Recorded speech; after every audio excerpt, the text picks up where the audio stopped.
Graças e paz. O que você gostaria que escrevessem no seu túmulo quando você morresse?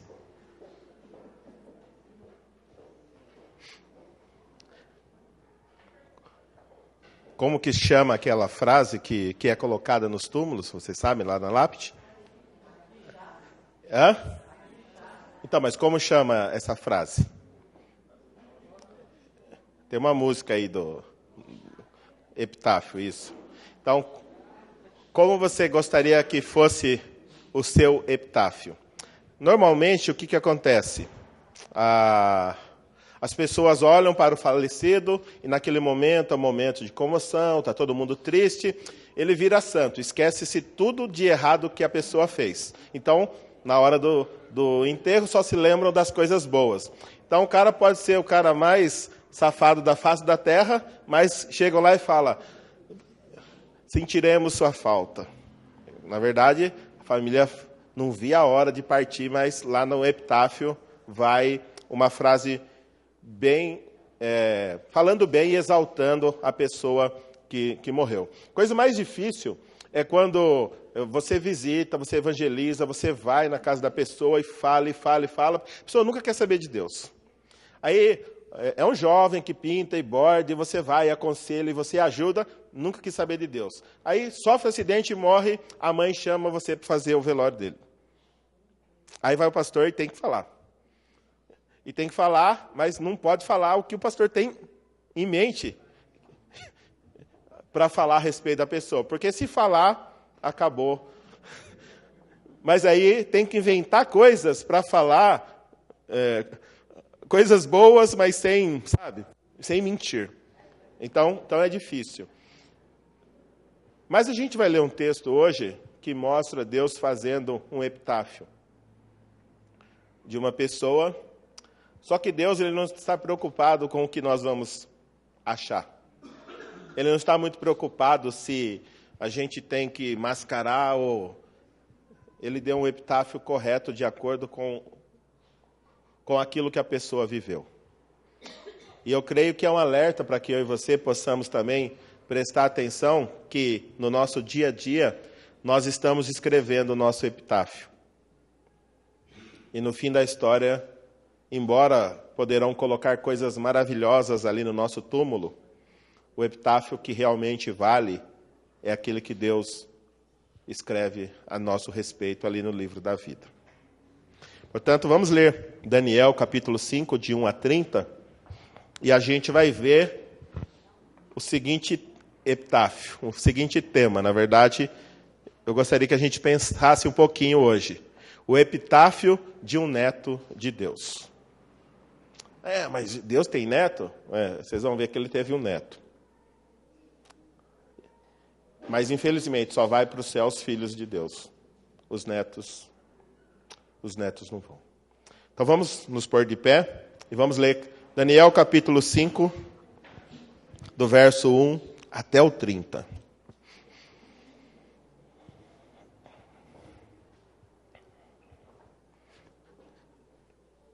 Diz assim: certa vez, o rei Belsazar deu um grande banquete para 1000 dos seus nobres e com eles bebeu muito vinho.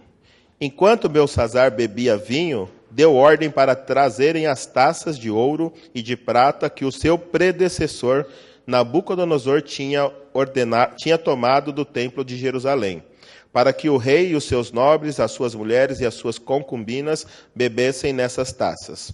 Então, trouxeram as taças de ouro que tinha sido tomada do templo de Deus em Jerusalém, e o rei e os seus nobres, as suas mulheres e as suas concubinas beberam nas taças.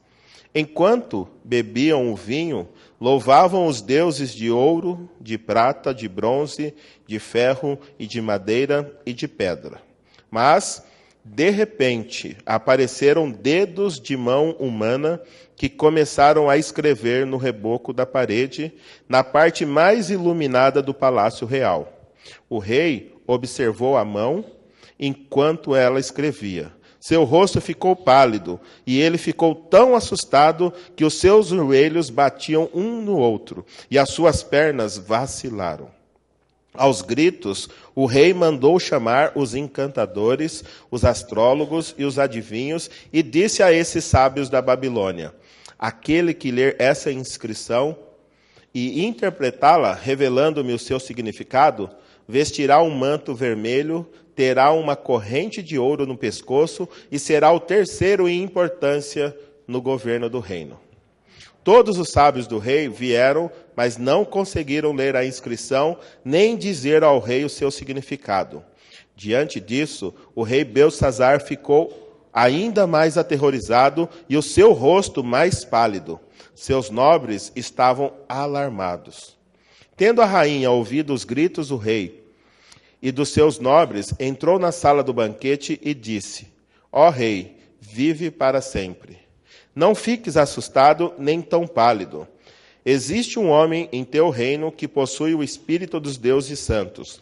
Na época do teu predecessor, verificou-se que ele era um iluminado e tinha inteligência e sabedoria como a dos deuses. O rei Nabucodonosor, teu predecessor, sim, o teu predecessor, o nomeou chefe dos magos, dos encantadores, dos astrólogos e dos adivinhos. Verificou-se que esse homem, Daniel, a quem o rei dera o nome de Beltsazar, tinha inteligência extraordinária e também a capacidade de interpretar sonhos e resolver enigmas e mistérios. Manda chamar Daniel, e ele te dará o significado da escrita. Assim, Daniel foi levado à presença do rei, que lhe disse: você é Daniel, um dos exilados que meu pai, o rei, trouxe de Judá? Soube que o espírito dos deuses está em você, e que você é um iluminado, e que tem inteligência e sabedoria sabedoria fora do comum. Trouxeram os sábios e os encantadores à minha presença para lerem essa inscrição e me dizerem o seu significado, porém eles não conseguiram. Mas eu soube que você é capaz de dar a interpretação e de resolver o mistério. Se você puder ler a inscrição e dizer-me o que significa, você será vestido com um manto vermelho e terá uma corrente de ouro no pescoço e será o terceiro em importância no governo do reino. Então, Daniel respondeu ao rei: podes guardar os teus presentes para ti mesmo e dar as tuas recompensas a algum outro. No entanto, lerei a inscrição para o rei e lhe darei o seu significado. Ó rei, foi a Nabucodonosor, teu predecessor, que o Deus Altíssimo deu soberania, grandeza, glória e majestade. Devido à alta posição que Deus lhe concedeu, homens das nações, povos e línguas tremiam diante dele e o temiam. A quem o rei queria matar, matava. A quem queria poupar, poupava. A quem queria promover, promovia. E a quem queria humilhar, humilhava. No entanto, quando seu coração se tornou arrogante e endurecido por causa do orgulho, ele foi deposto de seu trono real e despojado da sua glória. Foi expulso do meio dos homens e a sua mente ficou como a de um animal. Passou a viver com o jumento selvagem e a comer capim como os bois, e o seu corpo se molhava com o orvalho do céu. Até reconhecer que o Deus Altíssimo domina sobre os reinos dos homens e coloca no poder a quem ele quer. Mas tu, Beltsazar, seu sucessor, não te humilhaste, embora soubesse de tudo isso. Ao contrário, te exaltaste acima do Senhor dos céus, mandastes trazer as taças do templo do Senhor para que nelas bebessem tu, os teus nobres, as tuas mulheres e as tuas concubinas. Louvastes os deuses de prata, de ouro, de bronze, de ferro, de madeira e de pedra, que não podem ver, nem ouvir, nem entender. Mas não glorificaste o Deus que sustenta em suas mãos a tua vida e todos os teus caminhos. Por isso ele te enviou a mão que escreveu as palavras da inscrição. Esta é a inscrição que foi feita. Mene, Tekel, Parsim. Este é o significado dessas palavras. Mene, Deus contou os dias do teu reinado e determinou o teu fim. Tekel, foste pesado na balança e achado em falta. Pérez, Aqui em cima está Parsim, embaixo está Pérez. Parsim é plural e Pérez é singular, por isso que está diferente, tá? Mas Pérez, o teu reino foi dividido e entregue aos medos e persa. Então, por ordem de Beltesazar, vestiram Daniel com um manto vermelho, puseram-lhe uma corrente de ouro no pescoço e o proclamaram o terceiro em importância no governo do reino. Naquela mesma noite, Beltesazar, rei dos babilônios, foi morto. E Dario, o Medo, apoderou-se do reino com a idade de 62 anos. Oremos. Pai, em nome do Senhor Jesus, nós suplicamos que o Senhor nos abençoe agora com a Tua palavra e que o Senhor nos dê o temor do Senhor, a fim de que possamos viver os nossos dias na Tua presença, abandonar os nossos pecados, abandonar os nossos erros, abandonar todo o caminho mau e, dessa forma, estar pronto para o encontro contigo. Fala conosco essa noite, Pai, em nome de Jesus. Amém. Podemos assentar.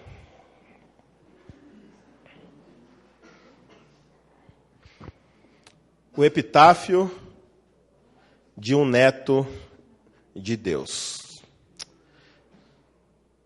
Eu creio que uma mensagem central para esse texto poderia ser a seguinte: antes de ser pesado e encontrado em falta, viva cada dia para o Deus que está escrevendo o seu epitáfio. Antes do seu encontro com Deus, antes daquele dia fatídico em que você partirá e estará na presença dele, comece a viver os seus dias para não ser encontrado em falta naquele grande dia do nosso encontro com o Senhor. Porque o neto de Deus. A gente viu, o próprio texto fala que Nabucodonosor foi o pai, o predecessor do rei Beltesazar. Alguns dizem que ele era neto, outros dizem que ele era filho. Mas a questão, o texto diz que ele era o predecessor, e o texto mesmo afirma que ele sabia das coisas que aconteceu com o rei Nabucodonosor, como Deus humilhou a Nabucodonosor por causa da sua arrogância, por causa do seu orgulho, como ele pastou realmente, como ele comeu grama, como ele foi viver com os jumentos. Ele virou um animal. E dessa forma, a gente vê que Deus está punindo agora o rei Beltesazar por ter percebido tudo aquilo que o rei havia feito, que Deus havia feito com o rei, e assim não se humilhou. Beltesazar sabia. Nós vimos a semana passada que Nabucodonosor se rendeu, se converteu, exaltou e glorificou ao Deus Todo-Poderoso. E agora o seu filho continuou com o coração duro, continuou orgulhoso, não dando a mínima atenção para aquilo que Deus havia feito. Como é que Deus escreveu o epitáfio da vida de Beltesazar? Então a gente encontra nesse texto, primeiramente, Deus transformou a farra em desespero. Imagina você já participou de festa onde tinha bagunça, danças, onde tinha muita música, ainda que não fosse sua festa, mas eu creio que você já participou da festa de algum parente, algum amigo, algum vizinho, e aí imagina a cena. Vocês conseguem imaginar? Na hora do bem bom, todo mundo comendo, todo mundo bebendo, todo mundo aproveitando, todo mundo sorrindo, todo mundo cantando, todo mundo desfrutando, mas de repente acontece a coisa mais extraordinária que poderia acontecer na vida daquelas pessoas. Imagina que no lugar mais claro do palácio aparece dedos. A gente sempre coloca a mão como está ali, mas diz que é dedos. Dedos humanos apareceram e começaram a escrever no reboco, no lugar mais claro do palácio, a fim de que todos pudessem ver.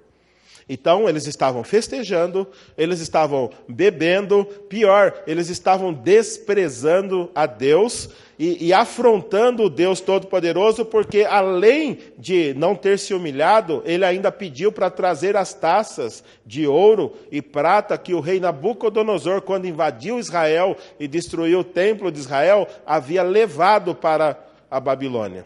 Então aquelas taças, o rei Nabucodonosor tinha pego e tinha colocado no templo do Deus dele. E estava ali como honra a um Deus. Mas Beltesazar, para acrescentar ainda mais maldade às suas obras, pediu para que buscassem essas taças para ele, os seus nobres, as suas mulheres e as suas concubinas beberem e ainda afrontar ao Deus Todo-Poderoso. E no meio dessa farra, na maior alegria que todos estavam ali, de repente aparecem, então, os dedos escrevendo naquela parede. E o texto diz assim, que eles estavam louvando também deuses do quê? De ouro, de prata, de bronze, de ferro, de pedra, de madeira. E Daniel diz mais adiante, deuses que não podem ver, não podem ouvir, não podem falar, não podem fazer nada. A esses deuses, Beltesazar estava se rendendo e louvando. Mas ao Deus verdadeiro, que tinha humilhado o seu pai, que tinha colocado o seu pai para viver como um animal vive. A esse Deus que ele viu, que foi capaz de humilhar o homem mais poderoso da face da terra, Beltesazar não queria se render a ele, não queria louvá-lo. E a gente imagina, você dando a sua festa, de repente aparece a mão e você em gritos. E o texto diz que ele gritava. Eu imagino o terror que passou no coração dele, o terror que passou no coração daquelas pessoas que ali estavam. Diz que o seu rosto, verso 6, ficou pálido. E ele ficou tão assustado que os seus joelhos batiam um no outro. E as suas pernas vacilaram. Eu creio que quem já passou um grande susto, quase bateu o carro e de repente foi salvo em cima da hora, não houve aquele impacto, que a perna fica tremendo. Eu creio que você deve saber o que esse rei aqui passou. Você deve saber o que esse rei passou. Quem passou realmente um grande susto de ficar tremendo, deve saber o que o rei Beltesazar passou aqui. E aí diz que aos gritos o rei mandou chamar os seus encantadores, mandou chamar todo mundo. Interessante, a mãe dele, a rainha mãe, não é a rainha, a esposa dele, mas era a rainha mãe. Uma das discussões que, principalmente os teólogos liberais discutem a respeito desse texto, é que há um erro nele. Eles afirmam que Beltesazar deveria ter colocado Daniel como o segundo homem, não o terceiro. Mas documentos mais tarde provaram que Daniel está correto. Por quê? Porque Beltesazar, o que eles criticam, Beltesazar não entra na dinastia dos reis da Babilônia. E ele não poderia ter entrado mesmo, porque ele era o corregente. O pai dele ainda estava vivo na cama, não tinha morrido. Logo, Beltesazar não poderia ter entrado, por quê? Porque ele morreu antes do seu pai. Então, quando os historiadores, os pesquisadores vão falar, Daniel tem imprecisões, fala de reis que nunca existiram, realmente, o nome de Beltesazar não entra na dinastia, porque enquanto ele estava reinando, o pai dele ainda estava vivo.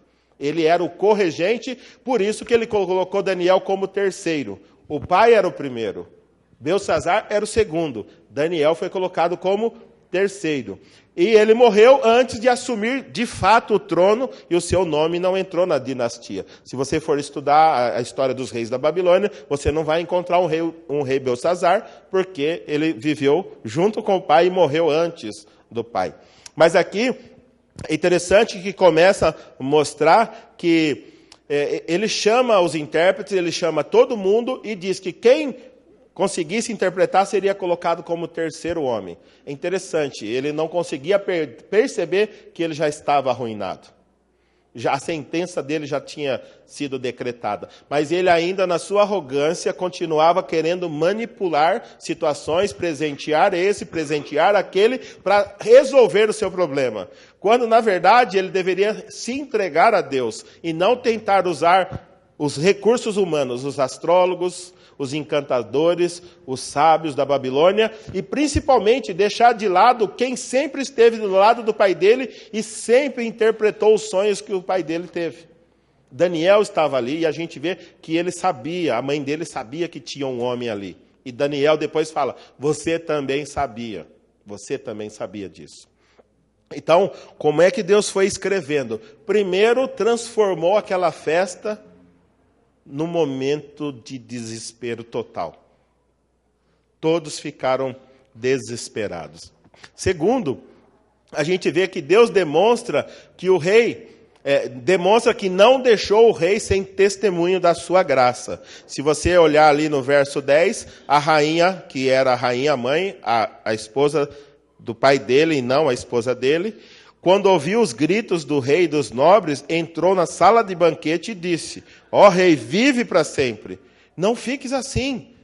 No teu reino tem um homem que é capaz de trazer a você a solução, de resolver os enigmas. Então, Deus não deixou o rei Beltsazar sem um testemunho da sua graça, porque a sua mãe, que vivia ali junto com ele no palácio, sabia da história de Daniel. Eu creio que ele também sabia que o seu pai viveu 7 anos comendo grama. Ele devia saber, porque não foi um acontecimento qualquer, foi algo muito significativo que todos ficaram sabendo. E ele também devia ter sabido e deveria ter dado atenção àquilo que Deus havia feito com o seu pai. O verso 22 também diz assim: mas tu, Beltsazar, Daniel está falando para ele, seu sucessor, não te humilhastes, embora soubesse de tudo isso. Daniel afirma, você sabia o que Deus fez com o seu pai. E isso já devia ser motivo mais que suficiente para você se humilhar diante desse Deus Todo-Poderoso, desse Deus Altíssimo. Então Deus tinha deixado testemunhas da sua graça ali no palácio. Lembra que a gente falou a semana passada que desde o começo, quando Deus enviou Nabucodonosor para invadir a Babilônia, Deus já tinha em mente o plano da salvação desse rei, Nabucodonosor. Por quê? Porque selecionou aqueles 4 amigos, Daniel, Sadraque, Mesaque e Abidnego. Os 4 foram levados, foram selecionados, foram colocados na presença de Deus, e sempre que tinha algo, esses amigos estavam ali para testemunhar. Tanto na questão da comida, que eles se privaram da comida do rei, depois no sonho, quando Nabucodonosor teve o sonho da estátua, que Daniel chegou para interpretá-la, senão todos os sábios seriam mortos. Daniel e seus amigos oraram, intercederam e livrou a pele de todos. No capítulo 3, quando eles foram lançados na fornalha ardente, o rei Nabucodonosor viu o poder de Deus para livrar qualquer um da mão deles. No capítulo 4, nós vemos a loucura de Nabucodonosor e a sua conversão, a forma como ele se rendeu a Deus. E agora, no capítulo 5, o filho dele. Por isso que eu chamei a história de o epitáfio de um neto de Deus. Nabucodonosor se tornou filho de Deus, mas o seu filho se rendeu, se recusou a se render a Deus. Por isso que eu chamo ele de neto de Deus, e a gente sabe que somente os filhos herdarão o reino do céu. Dessa forma, Deus deixou o testemunho da sua graça para o rei Beltsazar, e ele deveria ter dado mais atenção àquilo que Deus havia feito. Terceiro ponto Deus aponta os pecados do rei Beltsazar. Daniel, ele chega e enumera as coisas erradas que ele estava fazendo. Primeiro ele diz assim, deixou de reconhecer e de se humilhar diante do Altíssimo Soberano. Uma das coisas que Deus mais detesta é quando ele se revela a alguém e esse alguém endurece o seu coração e se recusa a se dobrar a ele. Se recusa a reconhecer ele como Altíssimo. Interessante que as Escrituras mostram diversas pessoas que tentaram tirar braço de ferro com Deus. Tentaram ver quem podia mais. Vocês sabem quem ganhou todas? Deus. Deus sempre ganhou. Sempre que alguém quis bater de frente com Deus, interessante, Deus saiu vencedor. Por que será? Então, às vezes nós seres humanos não reconhecemos a nossa condição e nos orgulhamos tanto e queremos afrontar o Rei da Glória. Primeiro pecado foi esse, ele não reconheceu ao Deus Altíssimo. Segundo, profanou os utensílios sagrados da casa de Deus. O rei Nabucodonosor recebeu, porque lá no capítulo 2, ou no capítulo 1, quando Nabucodonosor está invadindo a Babilônia, diz que Deus entregou nas mãos do rei Nabucodonosor os utensílios da casa de Deus. O próprio Deus entregou, porque queria dar uma lição a Israel. Israel confiava que, pelo fato de o templo estar em Jerusalém, Nabucodonosor seria incapaz de invadir. Na verdade, eles eram um povo religioso, que acreditava que o templo e os objetos sagrados poderiam trazer uma proteção para eles, ainda que o coração deles não estivesse voltado para Deus. E Deus, o texto diz, no capítulo 1, ele entregou a Nabucodonosor tanto o povo quanto os objetos. Nabucodonosor não conquistou, ele recebeu, Deus entregou nas mãos dele. E agora, esse rei que está no lugar de Nabucodonosor não percebe isso. E ele se acha melhor do que o próprio pai e melhor do que o próprio Deus Altíssimo e manda trazer as taças para que eles bebessem. Ponto 3, a gente percebe também que ele adorou deuses falsos.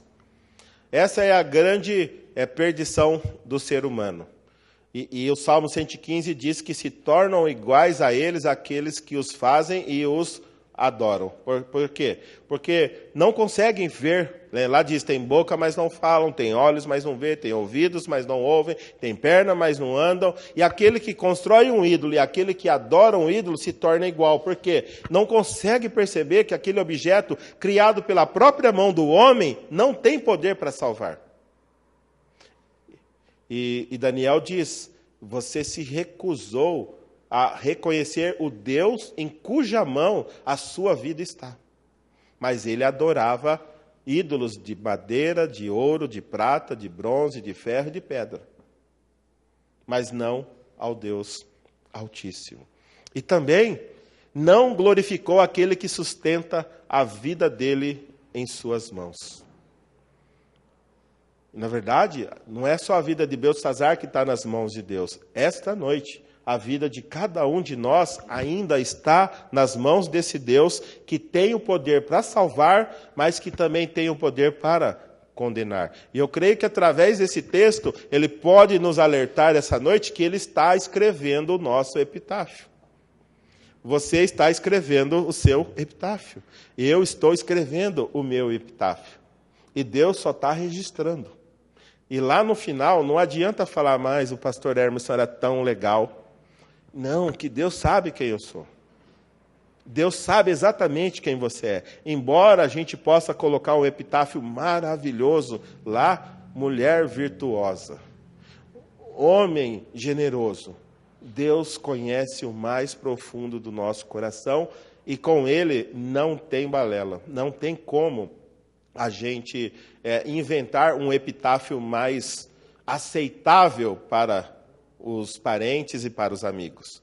O epitáfio que Deus escreve, ninguém pode remover. Então Deus aponta os pecados. Depois de apontar os seus pecados, então Deus declara a sentença para o rei Beltesazar. Qual é a sentença? Primeiro, Menê, trata-se de uma repetição para dar ênfase. Você foi contado. Deus te contou e não encontrou o que ele procurava.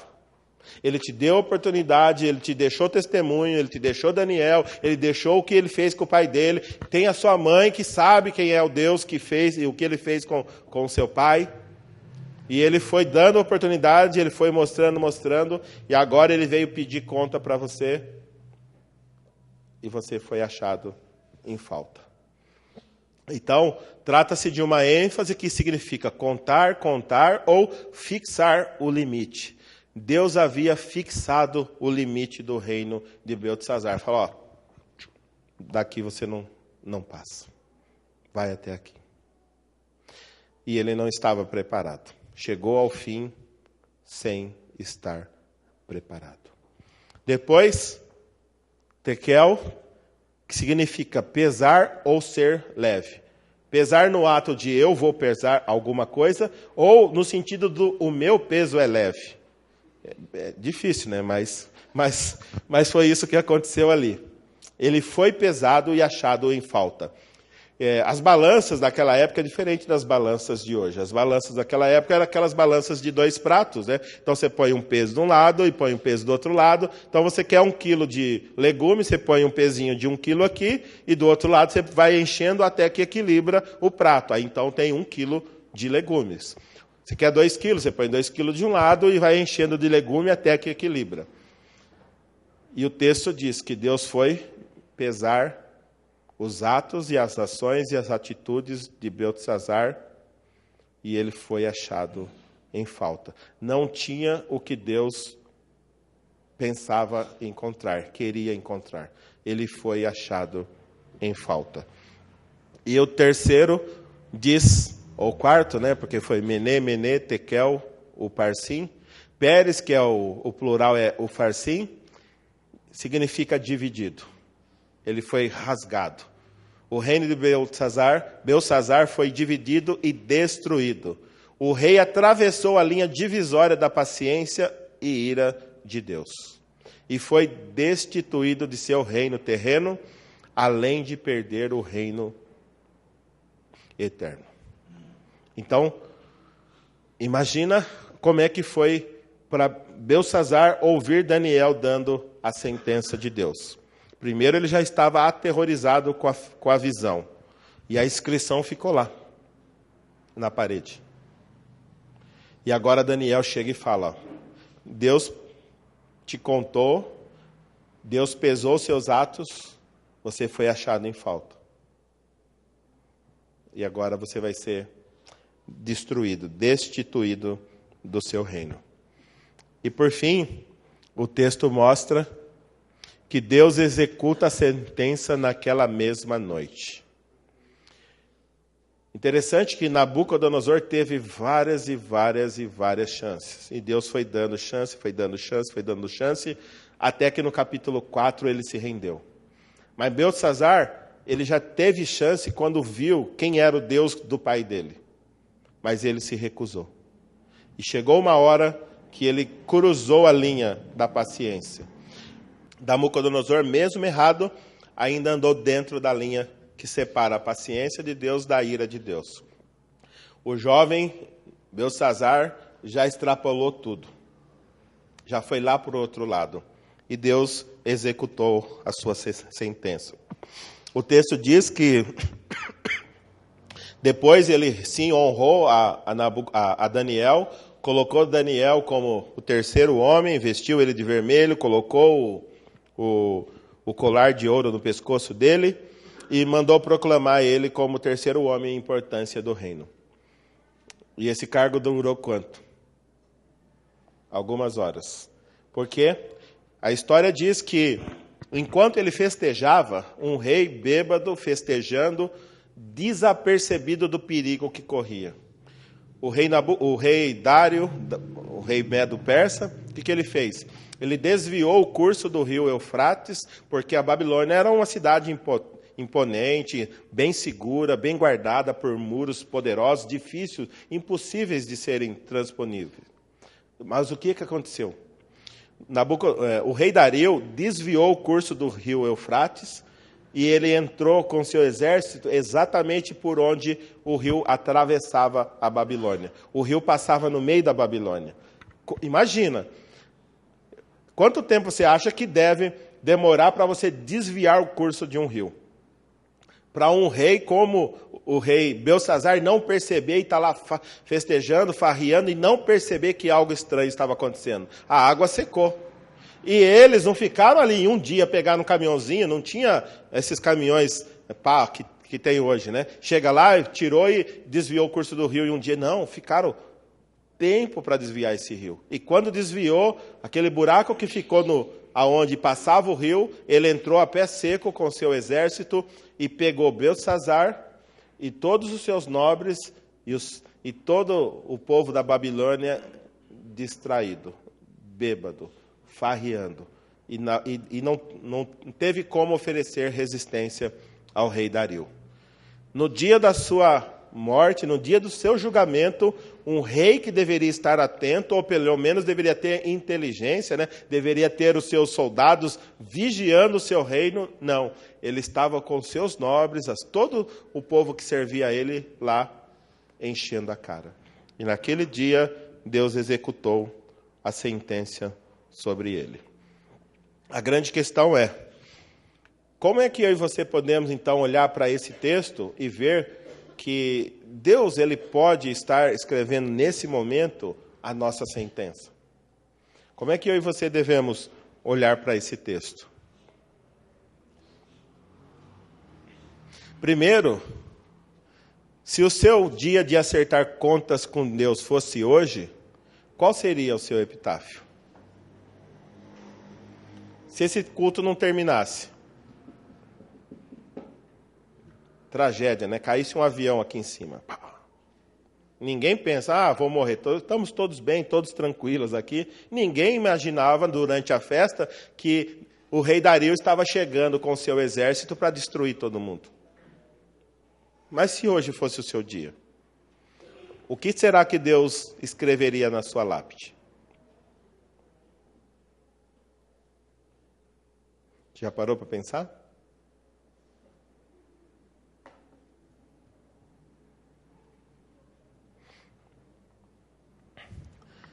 Temos dado atenção aos testemunhos da graça de Deus ao nosso redor? Talvez, dia após dia, você tem sido alertado pelos seus pais, ou pelos seus filhos, pelos seus amigos, pelo seu pastor, pelo seu professor, pelos irmãos. Dia após dia, Deus tem dado a oportunidade de você mudar de vida, de se arrepender, de levar Deus a sério. E a questão é, você tem levado essa manifestação da graça de Deus na sua vida a sério? Sabe por quê? Porque quando um irmão chama a nossa atenção, qual é a nossa primeira reação? É ficar bravo com ele. Jamais a gente pensa que pode ser a graça de Deus nos dando uma chance para mudar de vida. Jamais. Sempre a gente acredita que a pessoa está querendo pegar no nosso pé ou dando uma de santarrão. Dificilmente a gente para e pensa, pode ser Deus me alertando. Pode ser Deus chamando a minha atenção. Deus demonstrando o seu amor por mim através daquele irmão que eu acho chato, mas o que ele está falando é verdade. E eu tenho que dar atenção. Será que um dia você já parou para pensar que talvez alguém que pegue tanto no seu pé é o próprio Deus querendo trazer você para perto dele? Belsazar teve essas pessoas ali do seu lado, mas não deu atenção. Até que foi executado. Qual foi a última vez que você se humilhou e se rendeu ao Senhor Deus Altíssimo? Algum dia você já fez isso? Lá no seu quarto, sozinho, se ajoelhou, chorou, confessou seus pecados, se quebrantou. Alguma vez você já fez isso? E faz pouco tempo, ou você fez isso quando você se converteu? Que a gente tem que se converter quando? Todos os dias a gente tem que se voltar para Deus, todos os dias. Às vezes a pessoa vai conversar com você e contar a respeito das aventuras que teve com Deus, mas essas aventuras ficaram há 10 anos atrás. Na minha época, no meu tempo, naquele ano. Mas e hoje? O que Deus tem feito na sua vida? Ele tem falado com você? Ele tem tocado seu coração? Tem tocado sua vida? Ou isso ficou lá atrás? Hoje você já está como Belsazar, já não precisa mais se render a esse Deus Todo-Poderoso. Como tem sido? A linha que divide a paciência de Deus de sua ira é muito pequena. E devemos cuidar para não cruzá-la como o rei Belsazar. Semana passada a gente falou um pouquinho sobre isso e eu creio que cabe aqui. Talvez a gente faça algo durante muito tempo. E a Bíblia diz assim, que Deus ele não está sendo tardio, mas Ele é longânimo, esperando que a gente se converta. Ou se arrependa, né?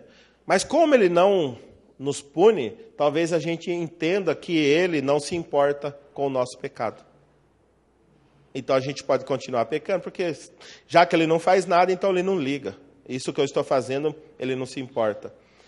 Mas o texto mostra que Ele se importa e Ele anotou e Ele um dia cobrou contas do rei Beltesazar.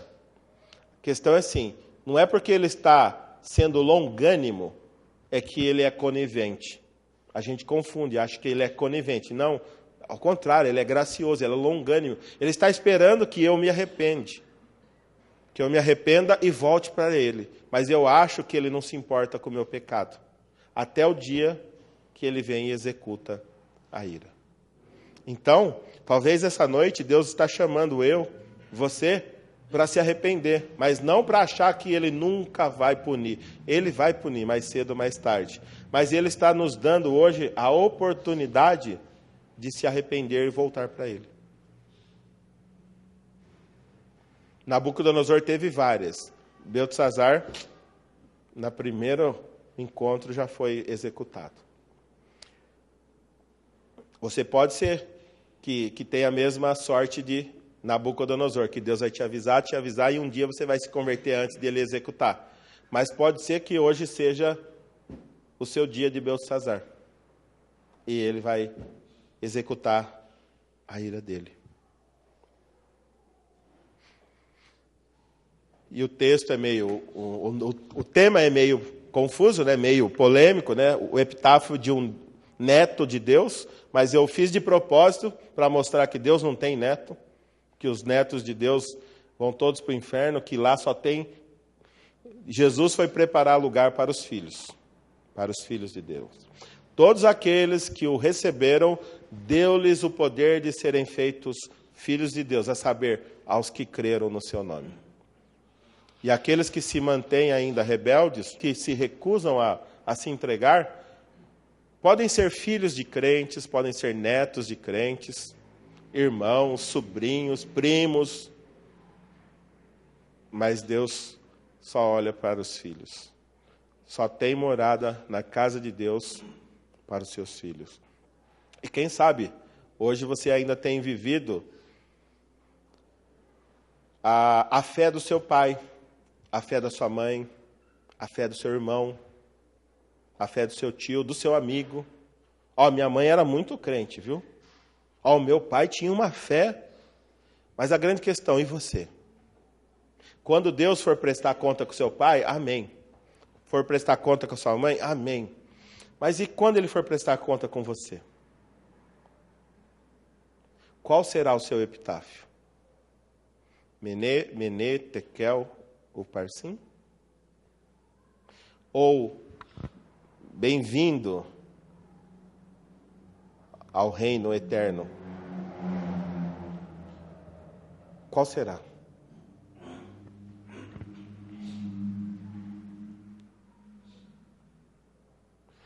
Hoje pode ser a última demonstração de graça que o Senhor fará para você. Que tal se render a Jesus e conhecê-lo como Senhor e Salvador de sua vida? E pedir perdão dos pecados para não ser encontrado por Ele em falta. Que tal?